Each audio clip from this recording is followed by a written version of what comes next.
안녕하십니까. 만나서 반갑습니다.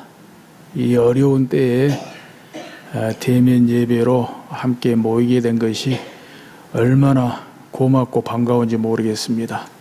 부득이한 사정으로 대면 예배로 모이지 못할지라도 꼭 비대면 예배로라도 우리가 예배 중심으로 주의를 지키고 또 하나가 되고 하나님의 구원을 보고 하나님의 승리를 볼 수 있기를 주의 이름으로 축복합니다. 모세의 뒤를 이어서 여호수아가 이스라엘의 지도자가 됩니다. 이것은 하나님의 비장의 카드였습니다. 하나님의 비장의 무기였습니다.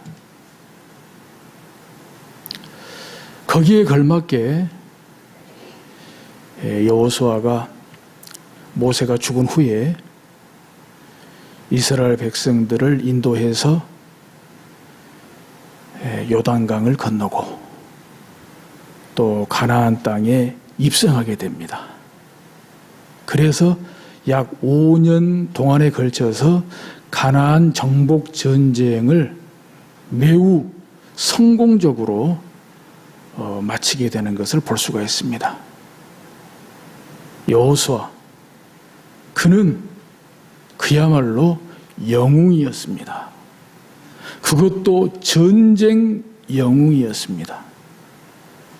그렇다면 전쟁 영웅이 그 다음에 밟을 수 있는 수순은 무엇이라고 생각하십니까?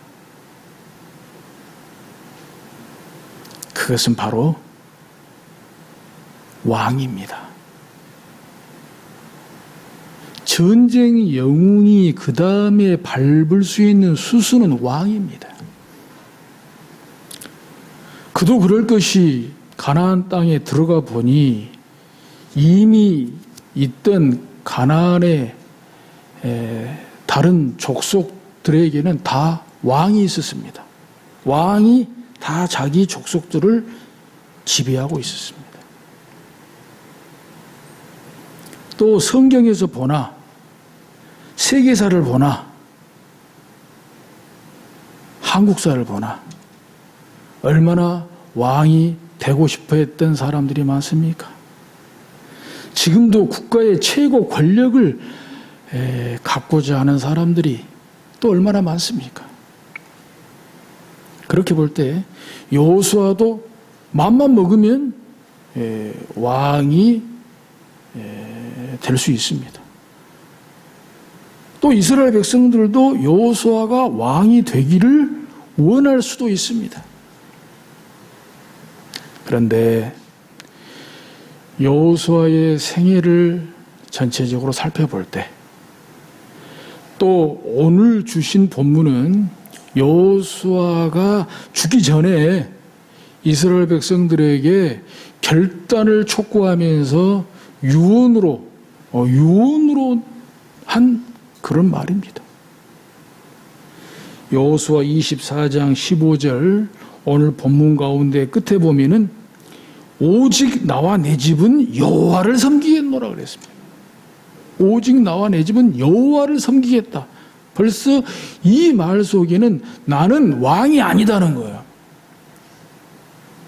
지금까지 그렇게 살아왔고 또 내가 죽은 후에도 앞으로도 이런 일이 있어서는 안 된다는 거죠. 그런 여호수아의 각오, 여호수아의 믿음이 오늘 본문 가운데 오롯이 배어 있는 것을 발견할 수가 있습니다. 진실로 여호수아는 왕보다 영웅을 꿈을 꾸었습니다. 왕이 되기를 스스로 거절하고 왕이 되기를 스스로 꺼려했습니다. 왕보다 영웅을 꿈꾸었습니다. 그래서 오늘하고 다음 주일까지 이 왕보다 영웅, 설교 제목을 가지고 두 번에 걸쳐서 왕보다 영웅을 꿈꾸었던 여호수아의 발자취를 한번 따라가 보려고 합니다. 그래서 다음 주에 결론을 내리게 될 때 여호수아가 왕보다 영웅을 꿈꾸었는데 그 영웅이 꾸었던 꿈이 뭐냐? 영웅이 꾸었던 꿈이 무엇이었길래 왕을 그렇게도 싫어했느냐? 왕을 그렇게도 거절했느냐? 어쩌면 왕을 시시하게 생각할 정도였습니다. 그런 궁금증을 가지고 오늘 말씀을 들으시고 또 다음 주까지 해서 결론을 한번 내려볼 수 있기를 주의 이름으로 축복합니다. 오늘은 크게 세 가지로 이 영웅의 발자취를 따라가 보려고 합니다. 첫 번째는 출애굽기 17장에 나와 있는데요. 출애굽기 17장에 보면 이제 모세 인도하에 이스라엘 백성들이 애굽에서 나오고 홍해를 건너고 이제 광야 생활을 시작하지 않습니까? 그 광야에서 아말렉 족속하고 전쟁이 벌어집니다. 정말 처음으로 벌어진 전쟁이지요. 처음으로 벌어진 전쟁입니다. 바로 그 아말렉과의 전쟁을 배경으로 말씀하고 있는데 거기에 여호수아가 등장합니다. 아마도 이 출애굽기 17장에서 여호수아가 처음 등장하는 것으로 보여집니다. 이때 그 전쟁이 어떻게 터졌는가 살펴보면 출애굽기 17장 8절에 그때에 아말렉이 와서 이스라엘과 르비딤에서 싸우니라. 9절에 모세가 여호수아에게 이르되 우리를 위하여 사람들을 택하여 나가서 아말렉과 싸우라. 내일 내가 하나님의 지팡이를 손에 잡고 산 꼭대기에 서리라. 이것이 아말렉과의 전쟁에서 모세의 전략이었어요.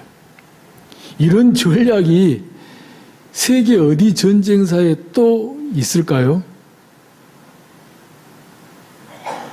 전쟁을 하는데 여호수아 보고는 나가 싸우라 그러고 정작 맨 앞에 서야 될 모세는 산 꼭대기로 가겠다는 거예요. 여기에서 이제 모세의 중부기도라는 말이 나오지 않습니까? 이것이 모세의 전략인데 17장 10절에 보면은 여호수아가 모세의 말대로 행하여 여호수아가 모세의 말대로 행했다 그랬습니다. 모세의 말대로 나가서 싸웠다는 거죠. 그래서 아말렉과 싸우고 모세와 아론과 훌은 산꼭대기에 올라가서 11절에 모세가 손을 들면 이스라엘이 이기고 손을 내리면 아말렉이 이기더니 여기에 얽힌 이 말씀은 익히 잘 알고 있지 않습니까? 그래서 나가서 싸우기는 여호수아가 칼날로 싸우는데 정말 이 전쟁의 성패가 어디에 있냐? 모세와 아론과 훌이 산꼭대기에 올라갔는데 모세의 손이 올라가면 이스라엘이 이기고 모세가 피곤해서 모세의 손이 내려오면 이스라엘이 지더라는 거예요. 그래서 아론과 훌이 돌을 가져다가 모세를 앉히고 양쪽 팔을 들어줬다는 것 아닙니까? 네?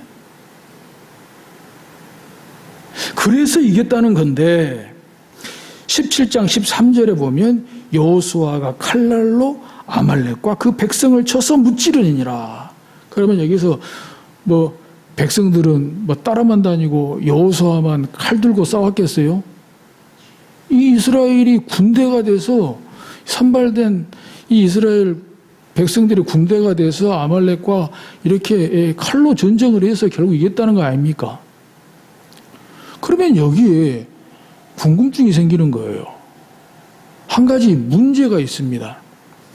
아니 언제 이스라엘 백성들이 애굽에서 나오기 전에 또는 애굽에서 나와서 광야에서 전쟁 연습을 한 적이 있습니까? 이런 아말렉과 전쟁할 것을 대비해서 전쟁을 연습한 적이 없습니다. 또 그들에게 언제 또 칼이 있었습니까? 고고학적으로나 역사적으로 볼 때 아말렉 족속은 굉장히 그 기질이 포악하고 또 전쟁에 능한 그런 족속으로 알려져 있습니다. 이런 아말렉 족속을 상대로 적어도 우리가 추정하기에 전쟁 연습을 해본 적도 없고 전쟁을 할 만한 군대가 아닌데, 그것도 모세는 아예 산꼭대기에 올라가서 소위 기도하고 있는데 여호수아가 이 백성들을 이끌고 칼날로 아말렉과 그 백성을 쳐서 무찔렀다 그랬습니다. 결국 아말렉과의 전쟁에서 승리한 거죠. 그래서 여기서 나온 유명한 말이 여호와 니시입니다. 여호와 니시, 여호와는 나의 깃발이다. 이 여호와 니시가 바로 이 아말렉 전쟁에서 나온 그 유명한 이 모세가 명명한 그런 말이거든요. 이렇다고 볼 때 정말 세상 어디에 봐도 고대에나 지금이나 이런 전쟁 전략은 없는데, 이런 전쟁 전략 앞에 여호수아가 모세의 말대로 행했다. 모세의 말대로 순종했다. 모세의 말대로 순종해서 전쟁에 나가 싸웠다. 도대체 이 여호수아의 믿음은 어떤 믿음이었을까요? 이렇게 순종했던 여호수아의 마음은 어떤 마음이었을까요?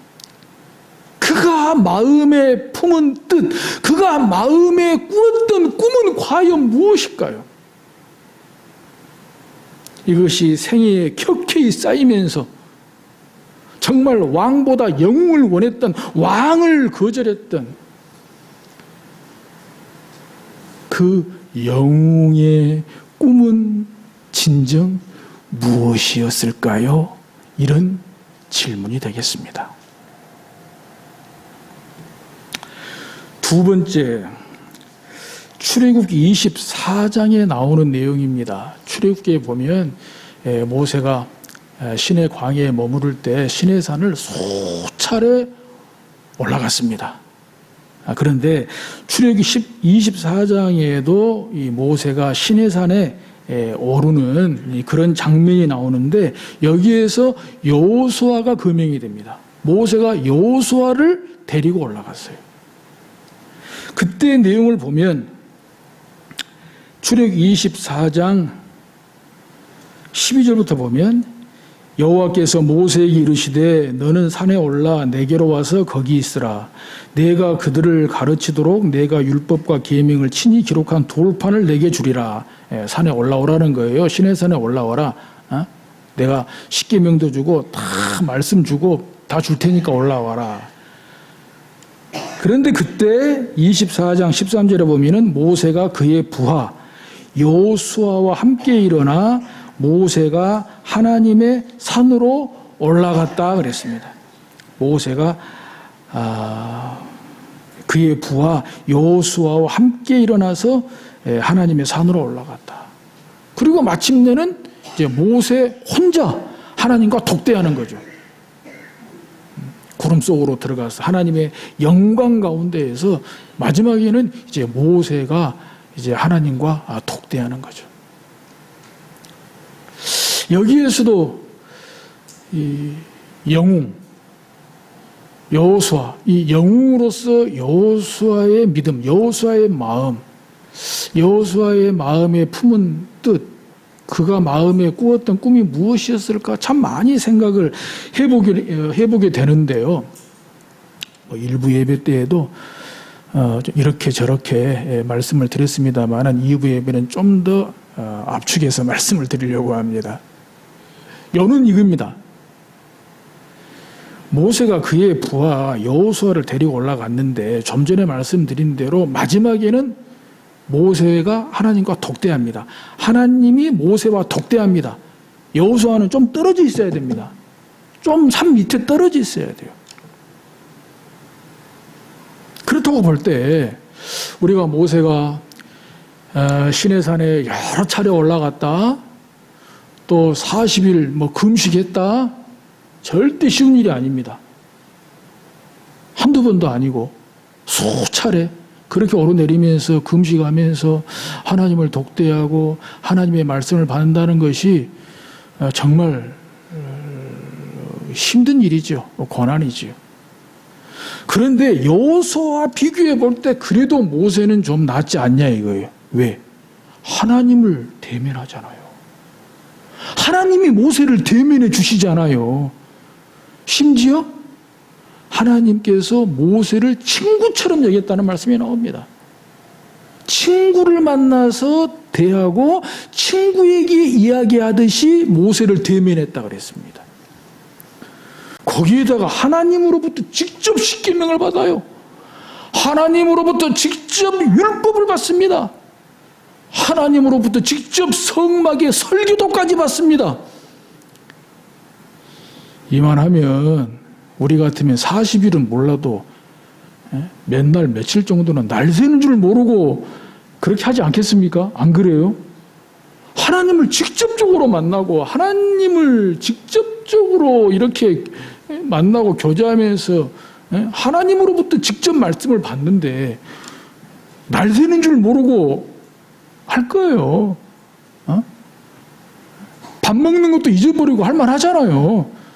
모세 정도 되면 뭐 40일 정도 지나고 보니까 40일이 지나고 내려와서 보니까 이제 좀 배도 좀 고프고. 그런데 여호수아는 뭐예요? 모세와 떨어져서 모세가 내려오기만을 기다리면서 아무것도 못하고 있어요. 아무것도.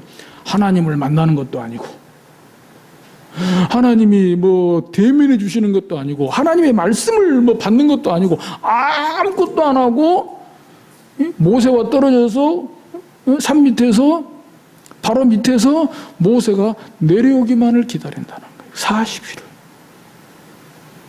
어떻게 얼마나 그 고독하고 고적하고 어떤 의미에는 정말 무서운 시간입니까? 이럴 때 저 같으면 한 40일 걸리니까 중간에 한번 내려왔다가 올라갈 수도 있을 것 같아요. 또 왜냐면 저 밑에 70인 장로들 있거든요. 좀 내려갔다가 거기서 좀 뭐라도 먹고 욕이라도 하고 또 좀 올라오면 되잖아요. 뭐 여호수아는 뭐 할 일도 없고 뭐 기다리면 되는데. 그런데 그랬다는 내용이 전혀 없어요. 그리고 전체적으로 봤을 때 여호수아가 절대 그랬을 리가 없습니다. 오롯이 자기가 섬기는 종, 하나님의 종 모세가 내려오기까지 자기 혼자만의 시간을 보내고 있었다는 거예요. 그래서 여호수아를 가리켜서 출애굽기 24장 13절에서도 모세가 그의 부하 여호수아에게 약방의 감초처럼 따라다니는 수식어가 모세의 부하입니다. 또는 모세의 시종 또는 모세의 수종자. 우리말로는 조금씩 다르게 다 표현이 됐지만 원래 히브리어로는 똑같습니다. 부하가 뭡니까? 시종이 뭡니까? 수종자가 뭡니까? 따라다니는 사람이에요.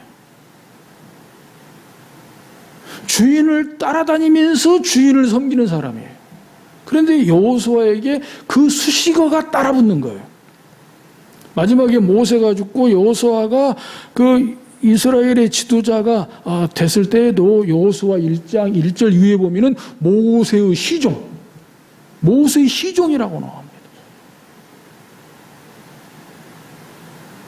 이렇게 볼 때 정말 그 시내산 꼭대기에서 모세가 하나님과 대면하고 하나님의 말씀을 받고 이런 40일 동안에 어떤 마음으로 여호수아가 그 산 밑에서 바로 밑에서 모세를 기다렸는가라고 하는 생각을 참 많이 해보게 되는 것입니다. 도대체 그 믿음은 어떤 믿음이었을까? 이 영웅의 믿음은 어떤 믿음이었길래 그 마음에 품은 뜻이 무엇이었길래, 그가 마음에 꾸었던 꿈은 무엇이었길래 이 영웅이 이렇게 모세의 시종으로 모세를 따라다니면서 모세를 섬길 수 있었을까? 참 많은 생각을 제 자신에게 물어보게 되는 것입니다. 오늘 마지막 세 번째는 출애굽기 33장에 나오는 내용입니다. 출애굽기 33장 바로 앞에 32장에 금송아지 숭배 사건이 나옵니다. 이때 모세가 시내산에 올라갔는데 또 더디 내려온다고 그것을 못 참고 또 이스라엘 백성들이 아론을 부추겨 가지고 금송아지를 만들어요. 금송아지를 만들어 이것이 하나님이다 해가지고 막 축제가 벌어지고 난리가 났죠. 이때 모세가 내려와서 하나님께 받은 십계명 돌비를 그냥 던져서 깨트려 버리잖아요. 하나님도 속이 후련하셨는지 여기에 대해서 일절 언급이 없어요. 다시 써서 뒤에 주셨거든요. 근데 아니나 다를까 이 일 때문에 하나님이 얼마나 진노하셨는지 몰라요. 그 내용이 출애굽기 33장의 배경이 되고 있는 것입니다. 얼마나 하나님이 진노하셨냐. 모세에게 이런 말씀을 하세요. 내가 너희들에게 약속은 했으니 젖과 꿀이 흐르는 땅에, 즉 가나안 땅에는 내가 들어가게 해주겠다. 근데 나는 안 가겠다 그랬어요. 나는 안 가겠다. 그때 모세가 정말 죽기 살기로 기도했습니다. 하나님이 가시지 않는 땅이 무슨 의미가 있냐는 거지. 아무리 그 땅이 젖과 꿀이 흐르는 땅이라고 할지라도 하나님이 가시지 않는 땅, 하나님이 계시지 않는 땅이 무슨 의미가 있습니까? 하나님 좀 봐주세요. 하나님 좀 봐주세요. 정말 죽기 살기로 기도해서 하나님의 마음을 돌려놓거든요.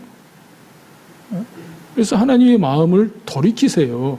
그런 내용이 출애굽기 33장에 나오는데, 이런 사태를 수습하는 과정에서 이런 말씀이 나옵니다. 출애굽기 33장 7절에 모세가 항상 장막을 취하여 진 밖에 쳐서 진과 멀리 떠나게 하고 회막이라 이름하니, 이때는 아직 성막이 건축되지 않은 때입니다. 그런 때임에도 불구하고 이스라엘 진 밖에 따로 장막을 만들어서 그곳을 회막이라 그랬다는 거예요. 즉 하나님과 만나는 장소다 이거예요. 회막이라 이름하고 여호와를 앙모하는 자는 다 진 바깥 회막으로 나아가며, 이 금송아지 이 숭배 사건을 수습하는 데 있어서 이 금송아지 사건으로 진노하신 하나님의 마음, 이 하나님의 마음을 진정시키고 돌이키는 데 있어서 모세가 취한 그런 태도라고 볼 수가 있습니다. 성막은 아직 안 지어졌지만 진 밖에 장막을 따로 만들고 그곳을 회막, 하나님을 만나는 장소라고 해서 그곳으로 백성들을 가게 하자는 거예요. 정말 하나님을 만나고 싶은 자, 하나님을 찾고 싶은 자, 하나님 앞에 가서 문제 해결을 받고 싶은 자는 내가 진 밖에 장막을 따로 세웠으니, 그곳을 회막이라고 했으니 그곳에 가서 하나님을 만나라는 거예요. 그래서 하나님을 찾고 찾는 자는 찾을 것이고, 하나님을 구하고 구하는 자는 구할 것이고, 이런 모세의 간절한 절실한 그런 마음을 우리가 마음껏 찾아볼 수가 있는 것이지요. 그리고 33장 9절에 모세가 회막에 들어갈 때에 구름 기둥이 내려 회막문에 서며 여호와께서 모세와 말씀하시니, 10절에 모든 백성이 회막문에 구름 기둥이 서 있는 것을 보고 다 일어나 각기 장막문에 서서 예배하며, 역시 회막 중심으로 하나가 되고 회막 중심으로 모이니까 문제가 해결되지 않습니까? 예배가 회복되니까 문제가 해결되지 않습니까? 오늘도 마찬가지입니다. 이 어려운 때일수록 모이면 모이는 대로, 모이지 못하면 모이지 못하는 대로 우리에게는 모이고 싶은 마음이 있잖아요. 그래서 이렇게 모인 거 너무너무 감사하지만 또 못 모여도 못 모입니까? 우리는 모여도 모이고 못 모여도 모이는 것입니다. 왜? 모이고 싶은 마음이 있잖아요. 함께 모이고 싶은 마음이 있잖아요. 저는 여기에 대면 예배의 가치도 있고 비대면 예배의 가치도 있다고 봅니다. 누가 비대면 예배 드리고 싶어서 비대면 예배 드리자고 하겠습니까? 코로나 때문에 어쩔 수 없는 사정이 있기 때문에, 부득이한 사정이 있기 때문에. 그런데 이런 사정이 하나의 핑계가 되고 변명이 돼서 그냥 못 모이니까, 대면 예배로 못 모이니까 뭐 비대면 예배도 못 모이고 이러면 안 되죠. 대면 예배로 모일 수 있는 한 최선을 다해서, 못 모이면 비대면 예배로라도 우리 예배로 하나 되고 하나님께 예배를 드리는 이 예배의 회복, 예배의 회복. 오히려 못 모여서 더 간절해지고 못 모여서 더 하나가 되고, 여기에 코로나가 질려버릴 것 같아요. 우리 코로나가 질려서 떠나게 좀 만듭시다. 우리가 코로나에 질리지 말고 코로나가 질려서 그냥 못 모이면 예배도 못 드릴 줄 알았더니 못 모여도 모이네. 비대면 예배로 모이네. 막 코로나가 생전에 못 들어본 비대면 예배, 우리도 생전에 생각 모였던 비대면 예배, 그냥 코로나가 질려가지고 떠나버리게. 할렐루야. 이런 예배의 영광이 회복되는 우리 교회가 되고 한국 교회가 될 수 있기를 주의 이름으로 축복합니다. 그런데 33장 11절에 또 여호수아 이야기가 나오는 거예요. 사람이 자기의 친구와 이야기함 같이 여호와께서는 모세와 대면하여 말씀하시며, 모세는 진으로 돌아오나 눈의 아들 젊은 수종자 여호수아는 회막을 떠나지 아니하니라. 이 출애굽기를 보게 되면 여호수아가 정말 모세의 시종이요 수종자요 모세의 부하였던 것처럼 모세를 떠나본 적이 없어요. 잠깐이라도, 지근거리라도. 근데 오늘 본문에 보면은 모세를 좀 떠나 있어요. 모세는 이미 해막에서 나와서 이스라엘 진영 안으로 자기 장막으로 돌아왔는데, 여호수아는 젊은 수종자, 눈의 아들 젊은 수종자 여호수아는 회막을 떠나지 아니했다 그랬어요. 모세는 떠났는데, 모세가 떠나면 여호수아도 떠나야 되잖아요. 근데 모세는 회막을 떠났는데 여호수아는 회막을 떠나지 않았다. 저는 여기서 정말 눈물 납니다. 야, 이것이 영웅의 마음이고 영웅이 꾸었던 진정한 꿈이고, 그랬기에 왕보다 영웅을, 그리고 한사코 왕을 거절했지 않았는가, 이 생각을 참 많이 해봤습니다. 좀 전에 말씀드린 대로 출애굽기 33장 앞에 32장에 금송아지 숭배 사건이 있었다 그랬어요. 비상사태입니다. 비상사태입니다. 하나님께서 함께 가시느냐 함께 가시지 않느냐, 이 광야의 노정에서 이스라엘 백성들이 하나님의 인도를 받느냐, 가나안 땅에 들어가도 하나님이 들어가지 않느냐, 비상사태예요. 이 비상사태를 수습하는 가운데에서 여호수아가 모세는 회막을 떠나도 회막을 떠나지 않는 정말 하나님 앞에서의 간절함, 이것이 여호수아의 마음이고 여호수아의 기도가 아니겠습니까? 우리 이런 기도 한번 해봅시다. 이런 기도 한번 해봅시다. 어디 있어도 교회가 내 마음에 있는, 어디 있어도 교회가 내 마음에 있는, 그래서 나와 있고 싶고, 그래서 어디 있어도 교회가 내 마음에 있는, 회막을 떠나지 않는, 교회를 떠나지 않는 이런 여호수아의 마음, 진정한 영웅심이 우리 안에서 꿈을 꾸고 그 꿈이 이루어지기를 간절히 바랍니다. 이 영웅의 꿈이 무엇이었는지 다음 주까지 더 저도 준비하고 또 다음 주까지 더 들어보고 확실하게 결론을 낼 수 있기를 주의 이름으로 축복합니다. 이제 말씀을 마치면서 목회 서신에 띄운 오늘의 명언을 읽어드리고 마치려고 합니다. 다만 잠시 오늘 명언에 대한 간략한 설명을 드리자면, 우리 김제 금산교회 잘 아시지요? 김제 금산교회 하면 얼른 떠오르는 두 분이 있습니다. 조덕삼 장로님하고 이자익 목사님이십니다. 사실 김제 금산교회가 100년도 훨씬 더 넘은 교회인데, 다른 것보다도 조덕삼 장로님하고 이자익 목사님, 특별히 조덕삼 장로님 때문에 오늘날까지도 우리에게 회자가 되고 있습니다. 우리 너무 잘 알지요. 아시는 분들은 너무 잘 아실 겁니다. 그러니까 일제강점기 1905년, 6년 그 무렵인데, 처음에 이 조덕삼이라는 분과 이자익이라는 분이 선교사의 전도를 받아가지고 예수를 믿고 학습을 받고 세례를 받고 그렇게 됐지요. 그런데 이 조덕삼이라는 분은 부자였어요. 원래 선친이 평양에서 홍삼 장사를 하다가 김제의 광산업이 이렇게 발달을 하면서 김제로 이주를 해가지고 이제 광산업도 하고 또 과수원도 하고 또 마방도 운영하고 그랬다고 합니다. 그때에 이자익이라고 하는 사람이 김제까지 이제 흘러오게 돼서 조덕삼 그분이 운영하는 마방의 일꾼으로 일하게 됐어요.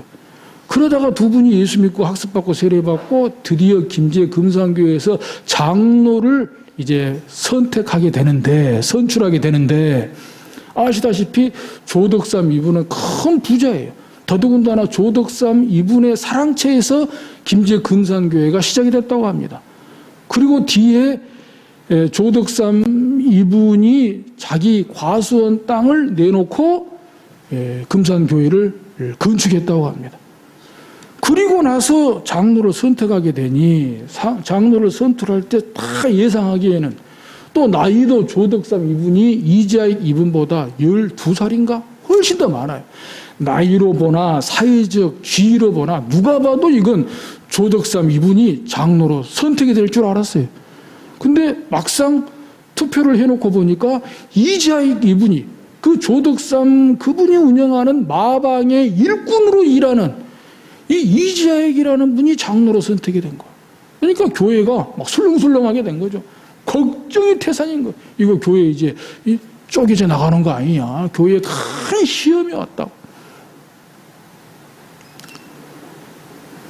바로 그때에 이 조덕삼 이분이 장로 되기 전에 교회가 이 문제로 자기 일로 교회가 많이 걱정을 하고 교회가 분열되지 않을까, 이런 위험천만한 상황에서 그 당시에 공동의회에서 발언한 내용이라고 합니다. 오늘 주부에 실린 오늘의 명언이.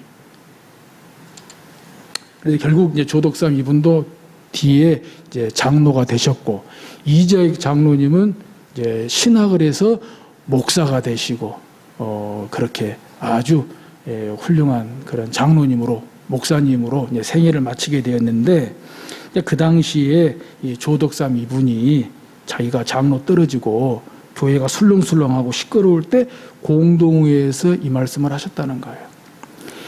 이자익 영수는 저보다 신앙의 열의가 대단합니다. 이런 분이 교회 장로로 피택돼야 교회가 부흥합니다. 이것은 하나님의 뜻입니다. 하나님의 뜻을 받들어 나는 피택 장로를 섬길 테니 여러분도 그렇게 해 주십시오. 여러분은 위대한 일을 한 것입니다. 조덕삼, 우리 시대에 여호수아 같은 왕이 아닌 왕보다 진정한 영웅이었음을 저는 믿고 동의합니다. 하나님 아버지, 은혜에 감사를 드립니다. 오늘 예배 시간에 들은 말씀, 왕보다 영웅, 여호수아의 영웅으로서의 진심, 영웅으로서의 진정한 꿈이 무엇인지를 곰곰이 생각해보는 말씀 들었습니다.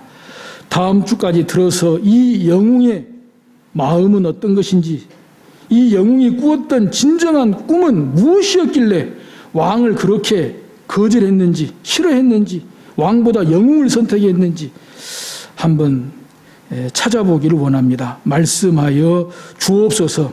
그래서 우리들도 정말 조덕삼 장로님 같이 우리 시대에 우리 교회에 왕보다 영웅으로 진정한 꿈을 꾸며 축복의 통로가 다 될 수 있도록 교회 역사에 길이길이 빛나고 회자될 수 있도록 축복하여 주옵소서. 예수님의 이름으로 기도드리옵나이다. 아멘.